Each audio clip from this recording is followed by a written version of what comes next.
The painter looked up. Your ceilings are too high for just ladders. We're going to need scaffolding, he said. This is a confirmation almost to himself, and then looking directly at me, seeking the permission to use them. Reluctantly, I nodded in agreement because I knew it would cost more. Yep, I responded, spoke in the vernacular of the painter as if to say, we're on the same team. My bedroom with 20-foot-high ceilings needed the painting, and we knew we would need scaffolding. Your patients need a type of scaffolding as well. Not just as a physical one, they need a rational scaffolding to help them mentally justify their emotional decision. Think about that for a moment. By the way, we all need this when making decisions, so consider this for yourself as well. Buying is an emotional decision, and the larger the decision, the more rational scaffolding you need to support that emotional decision. We try to give ourselves a good logical reason for our emotional decisions. The key point here is physiologically, we make our decisions emotionally. It's physiology. Without the emotional brain centers being activated and functioning, no decision can be made. However, to back up that emotional decision, we like to have what I call rational scaffolding, a logical reason to purchase, to buy at that fee, a place to stand on to justify our decision. I'll give you my own example. I bought a new vehicle, a Mercedes-Benz. Now, there were a number of different models there, but I really like the S550, which is the top of the line of the Mercedes sedans, because this new model got such great gas mileage, on the road that is. By the way, it does, but really, do you justify the cost of a vehicle like that based on gas mileage? No. Is that really a logical reason? No. But I told myself that, and I also told my wife. She gave me that wifey look like, right. But it did support the emotional reasoning. Rational scaffolding is a key to successful case presentation for all larger cases. You need to have logical reasons for your patients to use to support their emotional decision. Help your patient say yes by giving your patient a logical reason why it makes good sense. If you can do that, you've given them something they really, really want and really, really need. So what is the common mistake? Now, how do doctors screw this up and kill the yes dead? They start with educating the patient and drone on and on, speaking in terms that the patient doesn't understand. And they skip the emotional reasons why. The patient nods yes to you, and you think, great. You think you have a yes. But hold on. The patient gets up and walks out of your office without making an appointment. And you wonder how you educated them wrong. Put simply, you overeducated and under-emotionalized and in the wrong order. So what's the right order?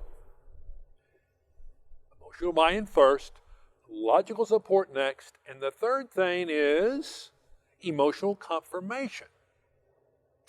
Those three steps are all large enough topics to deserve more exploration. But for now, we're going to go forward with information you can use and apply right now. And we'll get to the others another time. So let's talk about the rational scaffolding and emotional confirmation. Let's delve into a common scenario. The doctor and the team member involved in the case presentation have a lot of mental tension before the patient says yes. When the patient does say yes, the patient's anxiety goes up, while your tension goes down.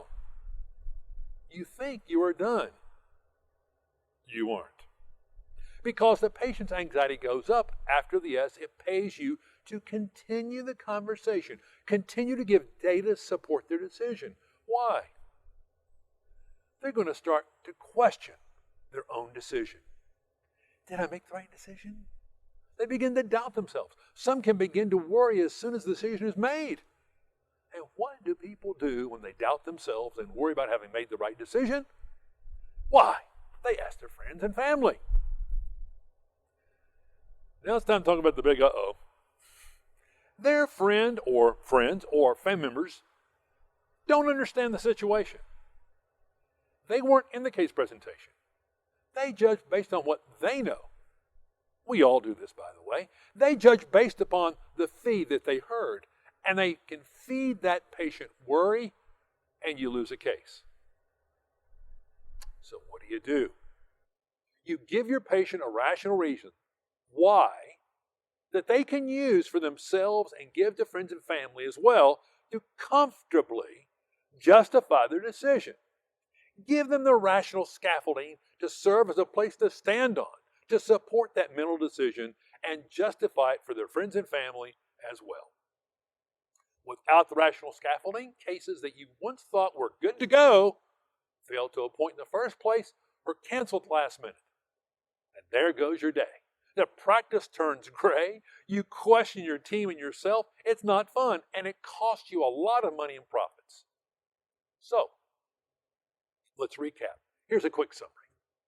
What have you learned today? 1, decisions start with emotions, not with education, not with logic. 2, rational scaffolding is the required element that patients use to justify their decision, and they justify it to themselves and their family and friends. The emotion and the rational scaffolding come in order. Emotion first, then logical support with the rational scaffolding. 3, emotional confirmation is third. When the patient says yes, their anxiety goes up. Help them manage and overcome it by continuing the conversation. Give assurance while reminding them of their emotional reasons why. Give them the rational scaffolding they need to justify the yes decision for themselves and their family and friends. Here's what to do.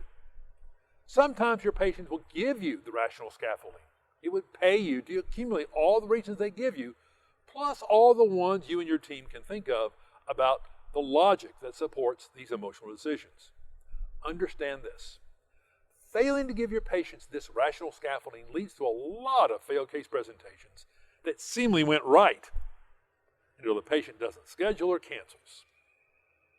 Solve this issue by giving the rational scaffolding the tools to defend their yes decision to themselves and their family and friends.